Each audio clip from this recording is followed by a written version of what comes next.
Sebelumnya selamat malam, Assalamualaikum warahmatullahi wabarakatuh.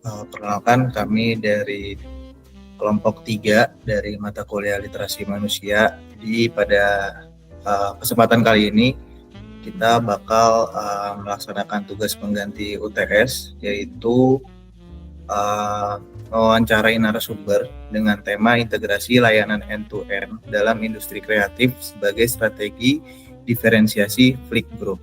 Nah, di sini kami dari kelompok 3 beranggotakan, yang pertama ada saya sendiri, Muhammad Fayus Aditya, yang kedua ada Januario Pasal, yang ketiga ada Aziz Nur Ramadan, yang keempat ada Nendang Haura Trirana Ahadis, yang keempat ada Elvira Dwi Prawanang Ningrum, dan yang terakhir ada Anissa Hasanuddin.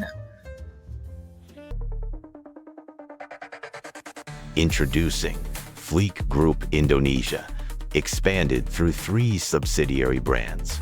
Fleek Creative, your digital marketing powerhouse. Rens Sound, professional sound and instrument solutions. Araya Organizer, turning dreams into unforgettable moments. Fleek Group, we here to serve. Lain ya. Jadi, Assalamualaikum warahmatullahi wabarakatuh. Perkenalkan, nama saya Aziz Ramadan. Di sini saya akan menjadi moderator di pertemuan ini. Baik, untuk narasumber pertama itu di sini ada akun Flick Kreatif sama narasumber kedua itu Iskandar. Nah, di akun Flick Kreatif itu nanti ada namanya, kita panggilnya Bang Arop aja. Ada namanya Bang Arop. Nah, kalau yang Iskandar ini namanya Bang Iskandar boleh atau Bang Q juga boleh. Panggilannya Q soalnya. Jadi Bang Q juga boleh. Nah, kalau Bang Arop ini itu dia posisinya jadi General Manager di Flick Kreatif. Sedangkan kalau Bang Iskandar ini jadi General Manager di Araya.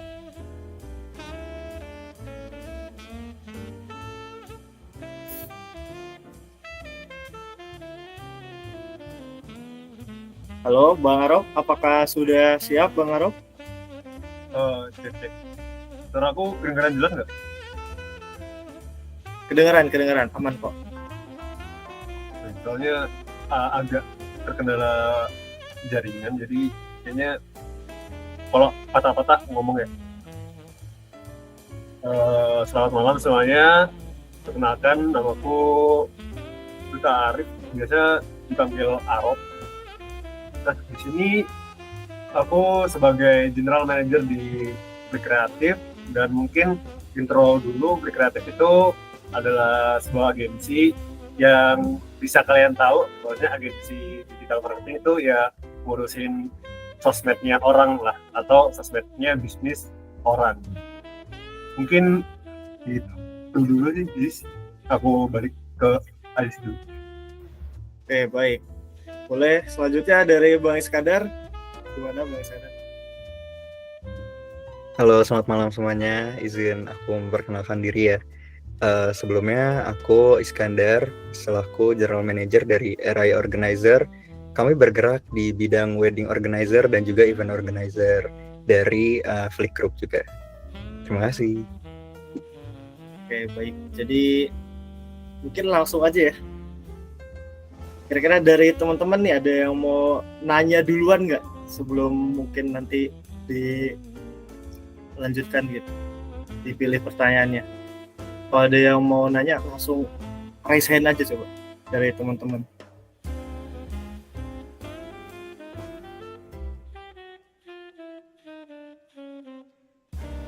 Boleh. Gimana Virus? Perkenalkan dulu ya. Perkenalan dulu. Ya. Sebelumnya mohon maaf ya apabila ada sing. Sebelumnya mungkin aku izin perkenalkan diri dulu. Perkenalkan, nama aku Virus dari S1 Teknik Fisika, jurusan Teknik Fisika angkatan 2021. Lagi ngambil mata kuliah literasi manusia. Di sini aku mungkin mau nanya yang basic dulu ya, atau yang permulaan dulu lah. Aku izin bertanya, boleh ceritain sedikit nggak sih gimana sih awal mula berdirinya dari PT Flick Group Indonesia itu sendiri? Jadi aku tertarik gimana sih awal mula si berdirinya PT ini, gitu. Mungkin bisa dijawab. Oke, terima kasih. Coba mangga Bang Arop dijelaskan dari pertama kali gimana berdirinya dari yang itu, Rob, dari apa? Dari yang awal banget tuh, yang kita Awal ada banget ya, investor, berarti ya, dari ada investor. Oke. Jadi mungkin aku izin menjawab ya. Dan terima kasih atas pertanyaannya. Nah, pertama kali kita ngedirin bisnis ini tuh awalnya aku sama Aziz tuh kenal satu orang di mana dia tuh sebagai investor. Nah, kita ini awalnya nggak berdiriin bisnis agensi ini ataupun bisnis-bisnis yang lain. Kita awalnya mau ngebuka yang namanya bisnis angkringan. Nah, angkringan kita tuh bernama Sahidna dengan konsep skena dan akulturasi budaya kayak kejawen. Nah, awalnya mau buka tempatnya itu di Telkom.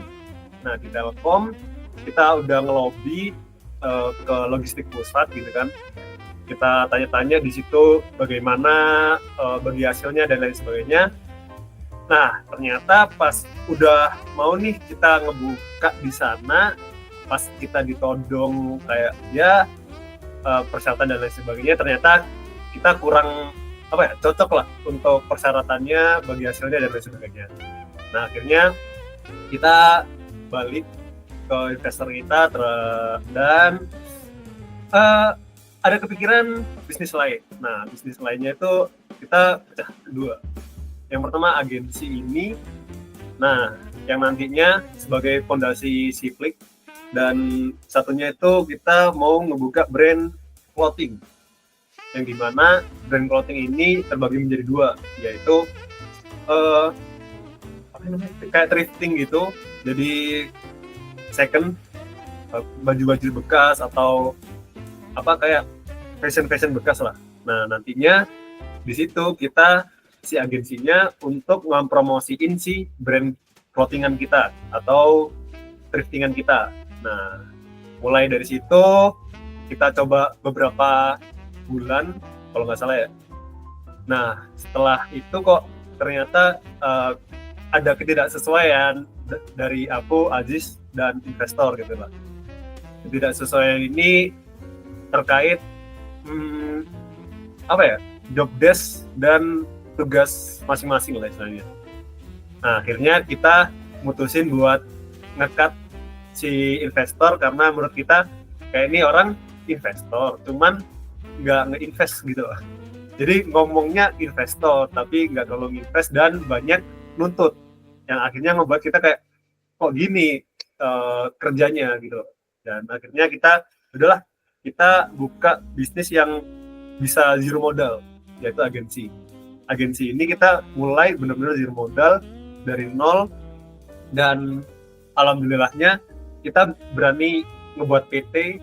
Kenapa kita buat PT? Yang pertama, sebuah bisnis itu butuh legalitas ya, buat kesana kemari lah istilahnya. Kalau kita mau main aman, ya kita harus punya legalitas tersebut gitu kan. Nah, dan legalitas itu bisa ngebebasin kita, bukan ngebebasin beneran sih, maksudnya kayak geraknya lebih luas aja sih, seperti itu. Mungkin ada tambahan sih? Cukup. Ya itulah pokoknya perjalanannya agak panjang sih. Ya, mungkin itu kayak gitu. Ya dari ini ya. Kalau dari Pak Irus ada pertanyaan lain? Mungkin udah terjawab sih, cuman aku mau nanya lagi terkait nggak lupa namanya. Oh ya, buat ini filosofi nama di Fliknya itu sendiri ada dari unsur apakah atau gimana gitu? Oke, baik. Jadi aku ini jawab lagi berarti ya. Bentar loh. Jadi ini kan buat ada filosofi nama nih. Jadi nanti filosofi namanya ini kan pertama dari Flik Groupnya. Flik Group itu kan dari Flik Kreatif. Jadi nanti itu monggo dijawab dulu sama Bang Arop ini. Baru setelahnya dari Area Organizer. Nah, buat teman-teman di sini, Area Organizer ini anak usaha kita yang paling baru ya. Baru tahun ini kita. Sekarang lagi berjalan. Kemungkinan nanti bakal ada recruiting di April atau setelahnya ya. Nah, jadi nanti dari Flick dulu, dari Arop nih, kenapa namanya bisa Flick? Baru setelahnya dari Araya Organizer, kenapa namanya Araya? Monggo, Bang Arop. Oke, terima kasih juga atas pertanyaannya. Jadi terkait nama ya, jujur untuk menemukan nama itu sangatlah tidak mudah ya teman-teman. Jadi kita awalnya tuh bukan Flick, tapi banyak lah. Dimana kita nyari nama itu yang benar-benar orang belum pernah make gitu kan. Nah, kita cari mungkin sekitar beberapa hari lah. Dan kita nemu Flick. Kenapa? Karena yang pertama, pas era itu masih hangat-hangatnya bahasa Gen Alpha. Nah, bahasa Gen Alpha, dan aku kepikiran kayak, apa ya kira-kira ya bahasa Gen Alpha yang keren gitu. Aku tulis bahasa Gen Alpha keren. Ternyata munculnya Flick gitu kan. Nah, Flick sendiri ternyata di bahasa Inggris itu malah jadi bulu. Nah, terus kita kepikiran kayak, oh ternyata bagus nih terkait ini gitu. Padahal di balik bulu ini sebenarnya ada cerita juga terkait yang tadi investor itu. Jadi kayak, oh ya udahlah kita pakai Flick. Flick itu dari bahasa Gen Alpha yang namanya keren. Kayak gitu. Mungkin untuk kalau mungkin logo sendiri ya, kenapa logonya kayak gitu? Yang pertama kita mau nyari minimalis dan simplicity-nya, terus masih bisa agak dibaca ya, Flick-nya gitu. Awalnya kayak gitu. Itu sih mungkin bisa ditambahin kalau dari Aziz. Atau udah menjawab atau belum menjawab dari Virus gimana?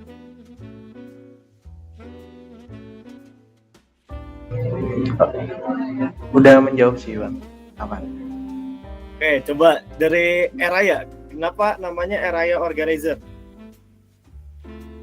Oke, aku izin jawab ya. Jadi sebetulnya sama seperti Flick, kami di Araya itu punya tim. Jadi kita di masa R&D atau Research and Development itu kita mencari nama lah, opsi-opsi nama yang punya kriteria yang penting itu mudah disebut oleh orang Indonesia. Itu nomor satu. Dan kedua, maknanya juga bagus gitu. Karena kita percaya bahwa nama itu bakal ngebawa kita menuju doanya gitu. Jadi kayak nama adalah doa. Nah, akhirnya dari sekian banyak nama yang waktu itu menjadi opsi, kita pilih Araya. Pertama memang karena mudah disebutkan. Yang kedua, karena memang meaningnya itu bagus gitu. Jadi Araya itu punya arti fortune favorite gitu. Jadi kita tidak muluk-muluk ya bahwa bisnis itu perlu namanya faktor luck gitu atau keberuntungan. Nah, jadi filosofinya Araya itu doanya adalah menjadi fortune favorite seperti itu. Kalau untuk logonya sendiri kita ngambil dari fortune favorite, kalau disingkat kan FF gitu. Makanya kita ngambil dari kaligrafi abjad fa itu kita susun sedemikian rupa dari clover. Karena clover kan lambang keberuntungan juga gitu. Kita susun supaya bentuknya itu menyerupai daun clover gitu, four leaves clover. Seperti itu. Apakah sudah terjawab? Terjawab Bang. Masih banyak. Oke, dari Virus, apakah ada pertanyaan lagi atau mau dibalikan ke yang lain? Mungkin dari yang lain sepertinya pada mau nanya sih. Oke, boleh. Gimana yang lain? Ada yang mau nanya? Boleh resen atau nanti aku tanya gitu.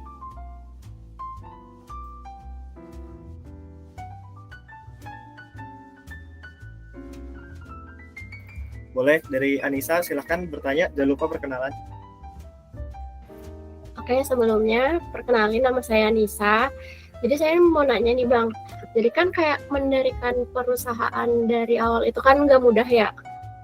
Kalian pernah nggak selama awal-awal tuh pernah ngalamin kerugian? Terus kalau pernah ngalamin kerugian, gimana sih cara ngatasinnya? Terus pertanyaan kedua, gimana kalian tuh ngasih tahu ke masyarakat kalau perusahaan kalian itu juga terpercaya, sedangkan kan kalau masih awal mendirikan tuh kurang pengalaman. Jadi gimana kalian buat konsumen tuh buat percaya kalian itu juga bisa kayak orang lain. Kayak gitu aja sih Bang. Oke, terima kasih pertanyaannya. Mungkin yang pertama ini hanya bisa dijawab oleh Flik Kreatif ya, karena sudah banyak kerugian sebenarnya.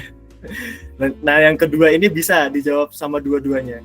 Monggo silakan dari Flik Kreatif, dari Bang Arop, dijawab ini pertanyaan pertama. Apakah sudah pernah ada kerugian dan bagaimana cara mengatasinya? Oke, sebelumnya terima kasih ya atas pertanyaannya juga.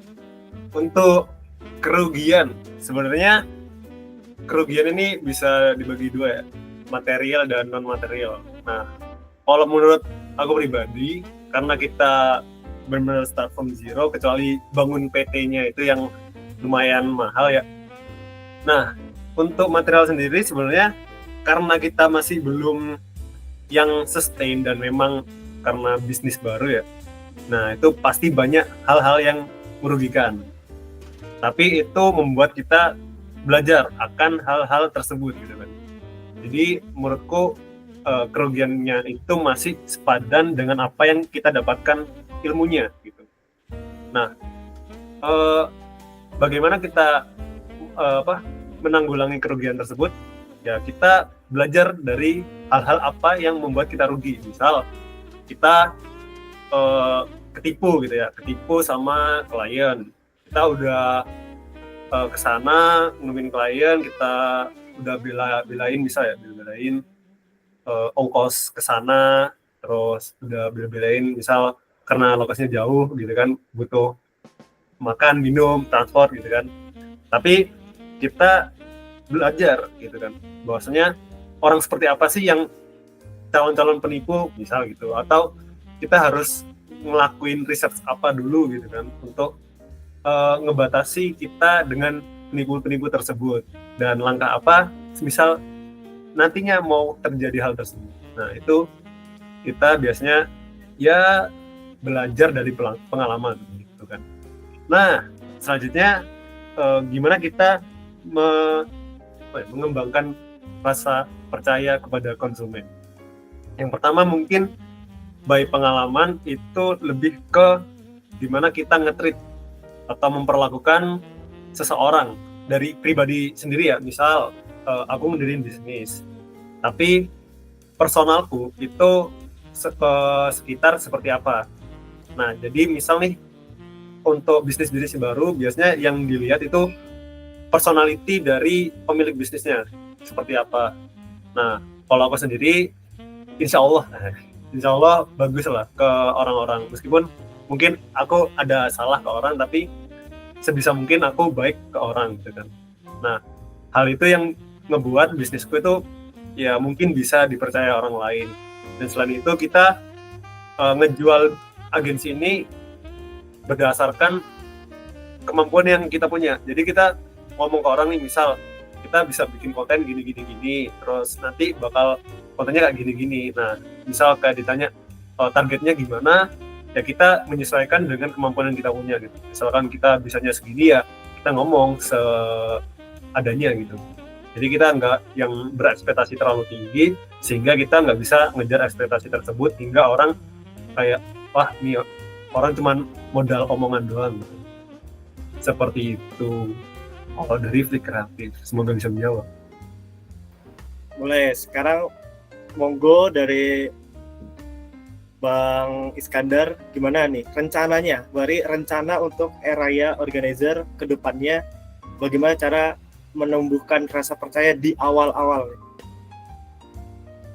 Oke, sebelumnya terima kasih atas pertanyaannya, aku izin jawab. Betul tadi dari Bang Arop ya, bahwa personal branding kita di media sosial itu sebetulnya sangat membantu.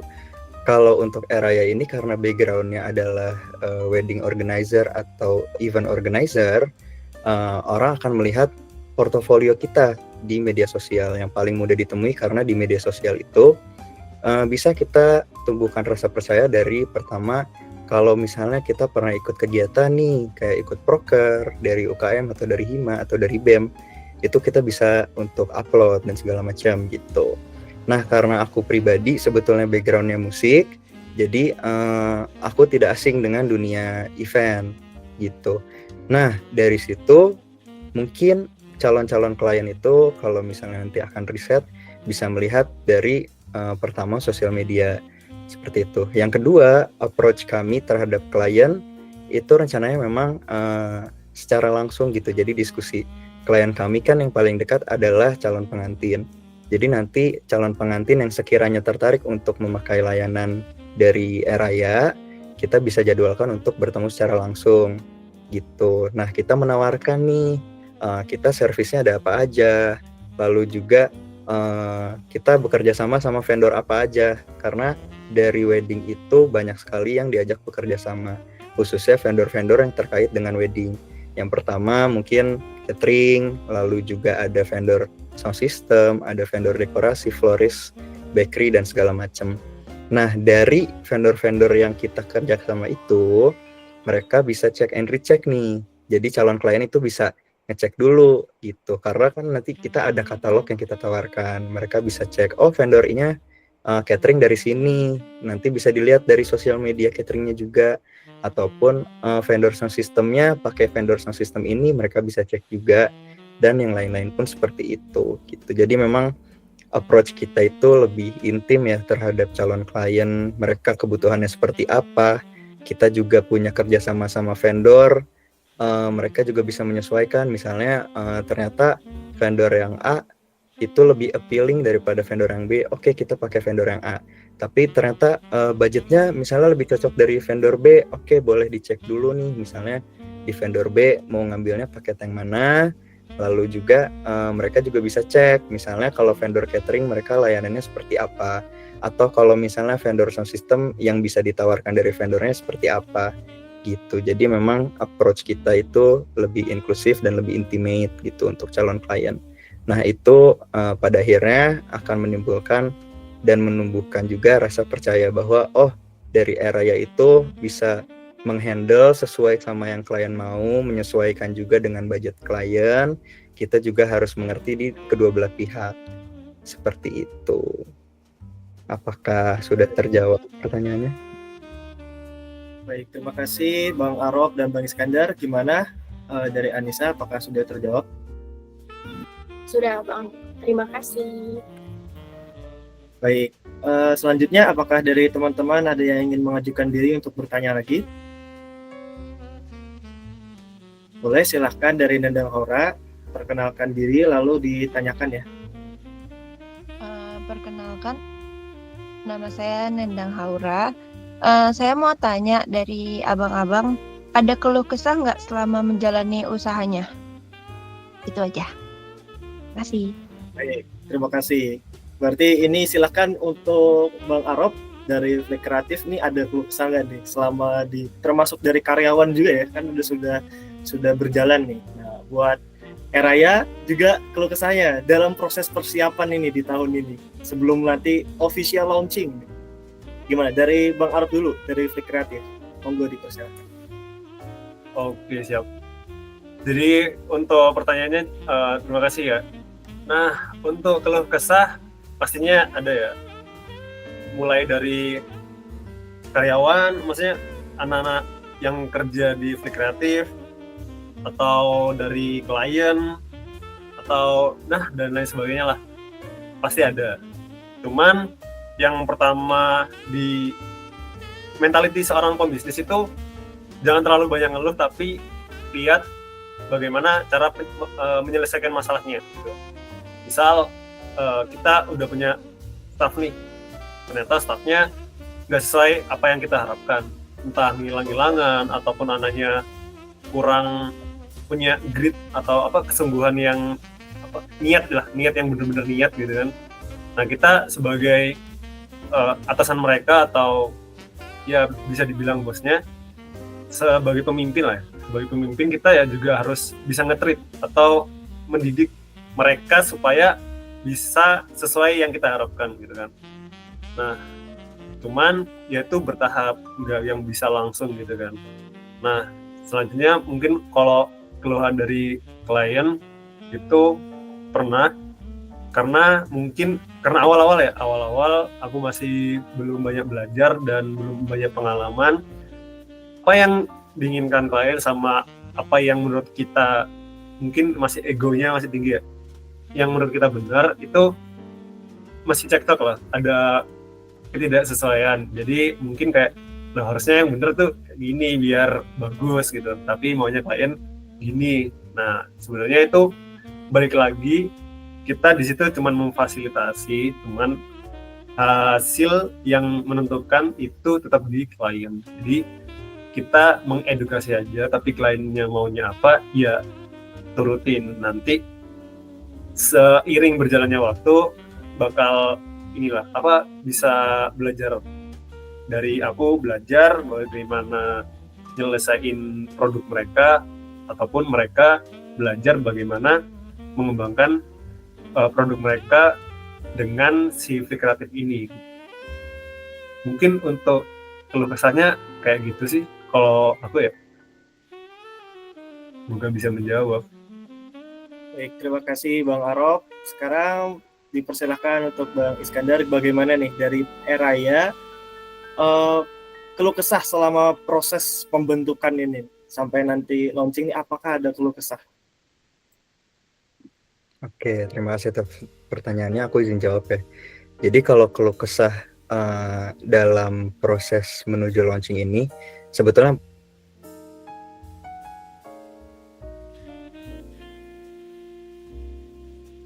selayaknya kita juga harus mencari tim yang bisa bekerja sama gitu dengan solid. Nah, dari pengalamanku, karena aku juga sebelumnya punya background menjadi kabinet di UKM, pada akhirnya aku mengajak kerjasama teman-teman yang memang dari dulu sudah pernah bekerja sama di beberapa event gitu. Memang orang-orang ini sudah mengerti gimana workflow yang aku buat, dan juga aku mengerti treatment ke merekanya gitu. Karena kan kita pasti nge-treat orang beda-beda ya, apalagi ini dalam dunia pekerjaan ada naik ada turunnya. Nah, berbisnis itu menurutku sama seperti hidup manusia, kadang ada naik, kadang ada turunnya. Jadi kita juga harus bisa menyesuaikan lah sebagai pemimpin, gimana sih cara nge-treat si A, si B, si C gitu kan, pasti beda-beda treatmentnya. Nah, keluh kesahnya pastinya adalah karena wedding organizer ataupun event organizer di Bandung itu sebetulnya sudah cukup banyak, dan banyak juga yang sudah besar gitu. Untuk kita yang baru memulai dari nol, itu awalnya adalah berasal dari keresahan bahwa ini kita nggak pernah ada nih yang nge-handle wedding gitu.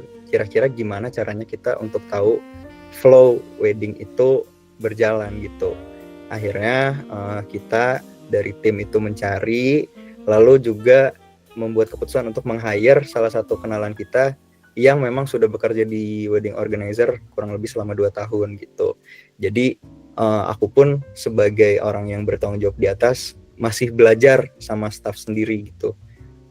Nah itu sih paling keluh kesahnya, karena selama launching ini belum bertemu sama klien gitu. Paling untuk saat ini kita lagi dalam proses kerjasama. Ya itu aja sih, menyesuaikan gimana caranya supaya kita bisa masang budget untuk klien yang tidak begitu mahal tapi tidak begitu murah sampai kesannya kok mencurigakan gitu. Tetap appealing di pasar sih. Itu jadi kita lagi mencari celah untuk bisa tetap menonjol ataupun ter-highlight dan bisa survive juga ke depannya. Paling itu sih jawaban dari aku sebagai penanggung jawab di Eraya, seperti itu. Oke, baik. Terima kasih dari Bang Iskandar dan Bang Arop. Bagaimana? Sudah menjawab pertanyaannya? Sudah, terima kasih ya Bang. Oke, baik. Buat teman-teman yang lain, apakah ada yang ingin bertanya lagi? Silahkan langsung raise hand saja. Aku mau nanya sih Bang, tadi yang Abang bilang banyak pengalaman yang udah Abang lalui nih dari awal. Terus aku penasaran sih, model atau sistem layanan seperti apa sih yang memberikan nilai tambah bagi klien, jadi kayak seperti ciri khas dari Flick Group gitu. Oke, baik. Terima kasih Elvira. Jadi monggo dijawab ya. Jadi mungkin pertanyaannya itu apa sih unique selling point-nya? Apa sih yang unik gitu, yang beda dengan yang lain untuk klien? Boleh silahkan mungkin dari Bang Arab dulu, dari Flick Kreatif, bagaimana nih strateginya? Oke, terima kasih ya atas pertanyaannya, menarik. Jadi kenapa kita klien suka sama kita? Salah satunya kita punya unique selling point atau keunggulan lah daripada agensi-agensi yang lain mungkin ya. Yang pertama yang aku bisa sebutin, paling banyak di kita itu rata-rata Gen Z lah, Gen Z dan masih muda-muda, dan ya mungkin perlakuannya kalau dari kita ke mereka mungkin lebih santai tapi tetap sopan. Terus yang kedua itu kita memang menerapkan gimana business owner atau pemilik bisnis itu bener-bener duduk santai, nggak usah mikirin konten-konten di sosmed mereka, cukup kita aja yang nge-handle, dan nanti laporannya bakal kita terusin ke mereka, dan kita suka diskusi. Ya misal nih mereka punya keluhan, bagaimana caranya agar produk mereka tuh bisa terkenal gitu kan. Jadi untuk saat ini kita lebih ke konten-konten yang mengenalkan produk atau bisnis mereka. Jadi nggak ke selling banget gitu. Jadi kita meningkatkan awareness produknya dulu. Nah di situ kita juga sharing ke mereka gimana caranya biar konten-konten mereka naik, terus biar produk mereka atau bisnis mereka dikenal sama masyarakat. Terus juga kita biasanya buat konten itu yang nggak ngejiplak tren-tren orang gitu istilahnya. Kita buat tren sendiri, kita punya niche gitu, istilahnya niche sendiri, gimana kita buat kontennya, modelnya biasanya tuh kita like POV, UGC or AGC gitu kan. Kalau UGC itu user generated content, AGC itu employee generated content, yang dimana emang udah ada beberapa agensi-agensi yang suka make, dan itu works ke klien-klien mereka, dan kita menerapkan hal tersebut juga cuman dengan gaya kita sendiri. Mungkin itu sih USP dari kita. Makasih udah bisa jawab. Bisa terjawab. Baik, terima kasih Bang Arab. Selanjutnya mungkin dari Bang Iskandar, gimana nih Bang Iskandar? Apa yang membuat Eraya unik berbeda dari yang lain? Apa yang dijual unik? Terima kasih. Silakan Bang Iskandar. Oke, aku izin jawab ya. Dari Eraya sendiri, sebetulnya aku merasa dari Flick Group sih, bahwa kita ini berjalan atau menjalani bisnis itu intimate gitu terhadap klien. Jadi memang kita memenuhi kebutuhan yang sesuai dengan kebutuhan klien juga. Balik lagi, betul seperti Bang Arok bilang tadi, bahwa kita ini orang-orang yang senang berdiskusi, khususnya juga berdiskusi sesama business owner, juga dengan klien gitu. Jadi memang kita tujuannya adalah memenuhi kebutuhan klien sedemikian rupa supaya klien itu bisa satisfied dengan layanan kita gitu. Nah, kalau dari Eraya yang sebetulnya kan sekarang kita fokusnya ke arah wedding ya. Nah, mungkin secara psikografi kami relate gitu dengan klien-klien saat ini, karena kan untuk sekarang Gen Z ini sudah banyak yang menuju pernikahan ya jalannya gitu. Dan kita relate, banyak yang takut menikah karena menikah itu mahal, atau banyak yang takut menikah karena menikah itu ribet dan segala macam gitu.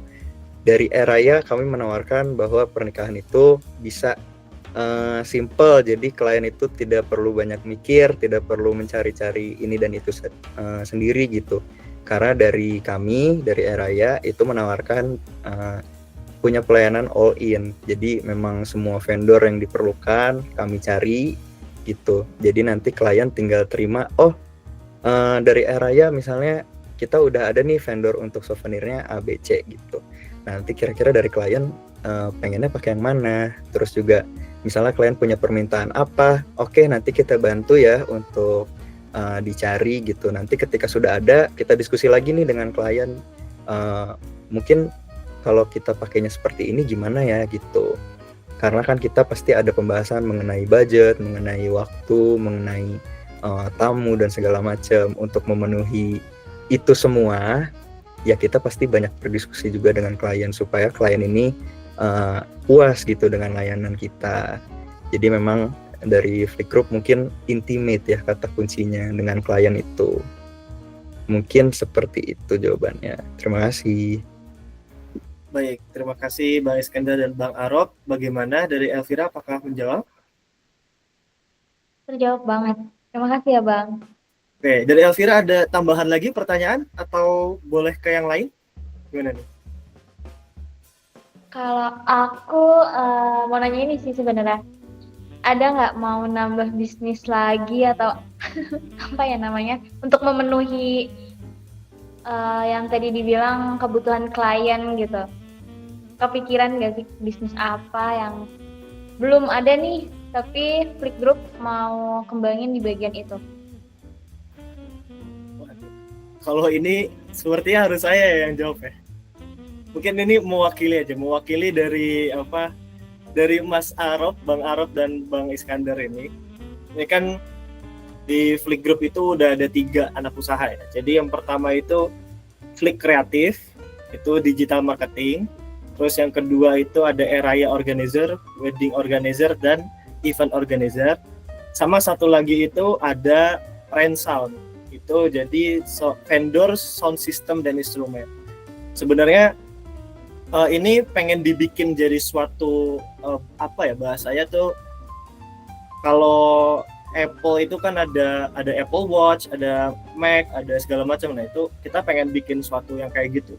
Jadi pengennya satu sama lain tuh saling melengkapi lah. Makanya ada event organizer, ada sound system vendor ya. Terus buat marketingnya ada Flick Kreatif. Gitu.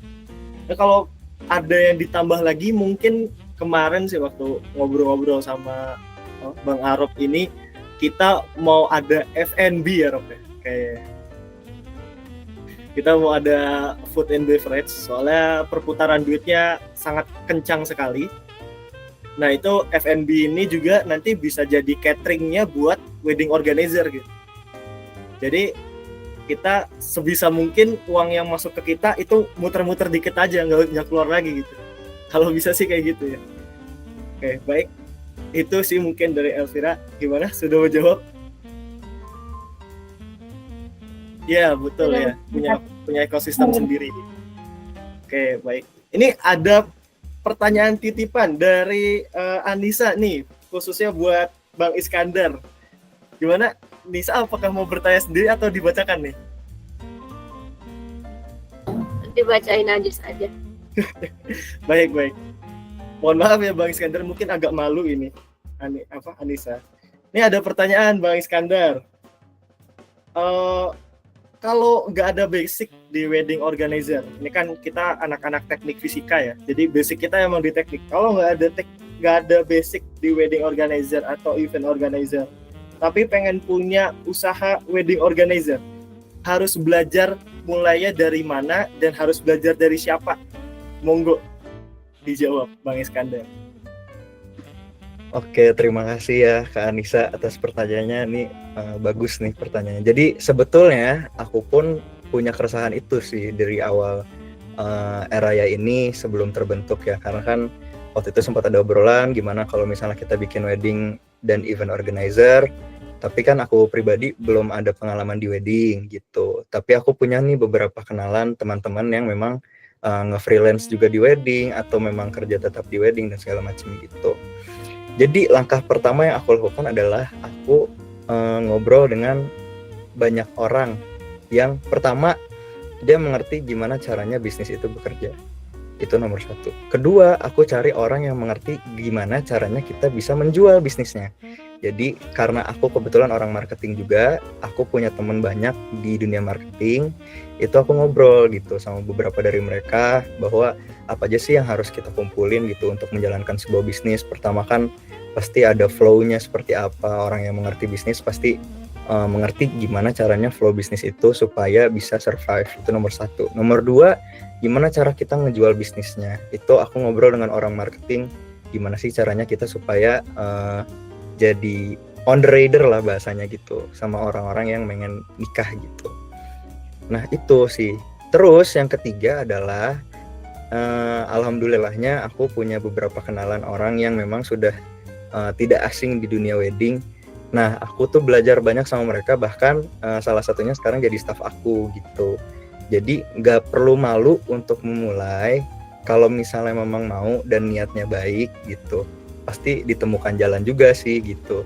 Nah, orang yang pernah kerja di wedding ini, yang sekarang jadi staff aku, itu banyak banget ngasih saran gitu. Kalau misalnya kita mau punya pergerakan apa nih, atau misalnya kita mau menjalankan progres apa gitu, menuju launching ataupun setelah launching nanti seperti apa, itu aku banyak diskusi sama dia gitu. Gimana ya, kalau menurut lu gimana nih gitu, pendapat lu gimana nih? Karena kan dia yang sudah pernah bekerja di dunia wedding, pasti dia yang lebih mengerti gitu, flow yang lebih baik seperti apa, progres yang lebih baik seperti apa, step by stepnya yang lebih baik seperti apa gitu. Mungkin kita sebagai tim punya timeline sendiri gitu, yang memang ini jadi target ini ya, ini target ini ya, dan segala macam.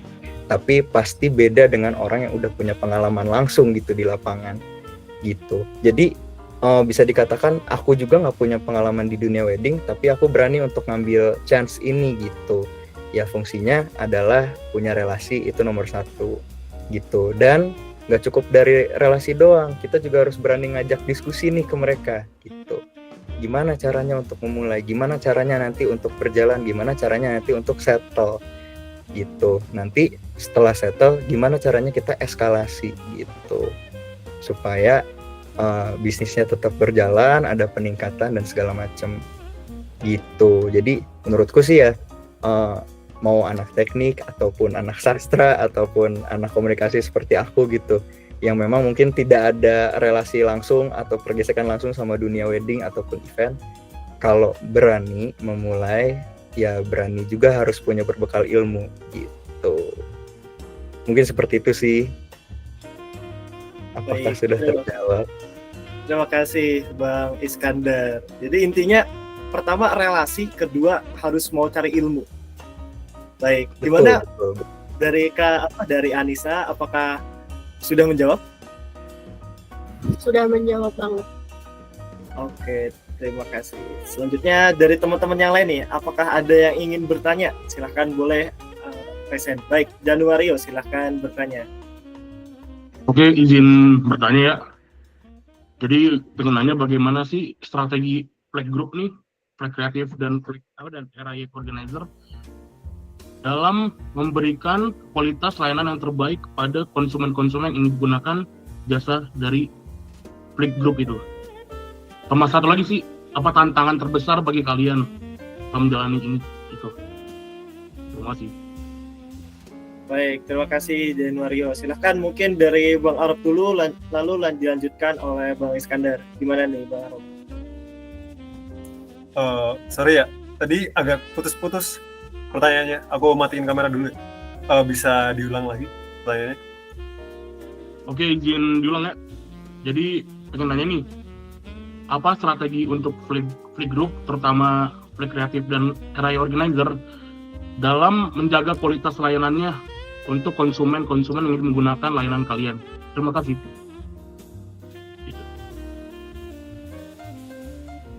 Tadi ada 2 ya, cara menjaga kualitas. Oh iya, satu lagi itu apa tantangan terbesar dalam